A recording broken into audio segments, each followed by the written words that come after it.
మన ఆయన ఎమ్మటి ఉండొచ్చు రౌడీలు గుండాలు కానీ నవీన్ యాదవ్ ఎమ్మటి యువకులు ఉన్నారు, నవతరం ఉంది. నవ నిర్మాణం ద్వారా కాన్స్టిట్యున్సీలో కానీ రాష్ట్రంలో కానీ వారి సేవలు ఎవరు అడిగినా చెప్తారు. Not only Jubilee hills, Telangana మొత్తం కూడా యాదవ్ బిడ్డ, బీసీ బిడ్డ.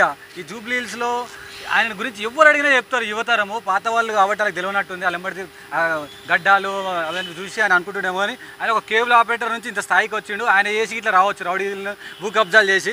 నవీన్ యాదవ్ గారి చరిత్ర చూడండి, వాళ్ళ నాన్నగారి చరిత్ర చూడండి, ఏ రకంగా ఉందో. జూబ్లీస్లో ఏ ఇల్లుని అడిగినా చెప్తారు. ఆయన ఒక బీసీ బిడ్డ నిలబడేందుకు కళ్ళు మండి, కడుపు మండి, ఆయన మీద లేనిపోని అభాండాలు మోపుతుండు.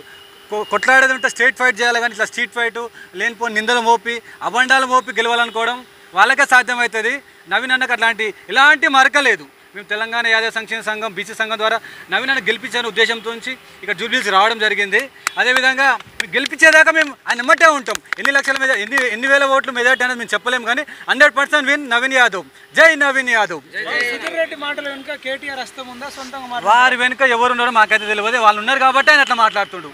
లేకపోతే ఆ విధంగా 100% ఇప్పుడు టీఆర్ఎస్లో ఉన్న ప్రతి ఒక్క నాయకుడు మాట్లాడేది వాళ్ళ వెనకాల కేటీఆర్, కేసీఆర్, లేకపోతే వాళ్ళ ఫ్యామిలీ ఎవరైనా ఒకరు ఉంటారు. వాళ్ళ ధైర్యంతోనే వాళ్ళు మాట్లాడతారు. సొంతంగా మాట్లాడే స్వేచ్ఛ పార్టీలో లేదు వాళ్ళకి. అది ఏ నాయకుడిని అడిగినా చెప్తారు. ఏం చెప్తావు కేటీఆర్? మరి అందరినీ రౌడీలు అంటుండు. యాదవులు రౌడీలట, ముదిరాజులు రౌడీలట, ఎస్సీలు రౌడీలట, ముస్లింలు రౌడీలట. మీకు అసలు బాధ అనిపించట్లేదు? అందరు రౌడీలంటే మరి ఓటు ఎవరు వేయాలి? ఎవరిని అడుగుతారు? ఆయన వచ్చి అందరు రౌడీలే, ర్యాలీలో పాల్గొని అందరు రౌడీలే కదా. మరి ఆయన గెలిచి ఆయనకు ఓట్లు వేసిన వాళ్ళు ఎవరు? జూబ్లీస్ ఇంతకుముందు గెలిచిన ఎమ్మెల్యేకి ఓట్లు వేసిన వాళ్ళు ఎవరు? రౌడీలేనా? ఆయన చెప్పినట్టు వాళ్ళేనా? మీరే అంగీకరిస్తారు కదా. దొంగ ఓట్లు, ఆ ఓట్లు అని 10 ఏళ్ళలో ఎవరున్నారు? ఈ ఓట్లు ఎవరు ఆధ్వర్యంలో ఎన్రోల్మెంట్ అయినాయి?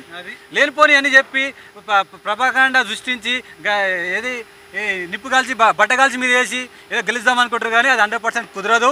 ఒక బీసీ బిడ్డ, బీసీ సంఘాలే కాదు, యాదవ సంఘాలే కాదు, అన్ని సంఘాలు కలిసి నవయువ నిర్మాణం కోసం ఒక యువకుడు నిలబడ్డాడు. ఆ యువకుని వెంట ఈ యువకులు ఉంటారు 100%. దాంట్లో ఎలాంటి డౌట్ లేదు. జై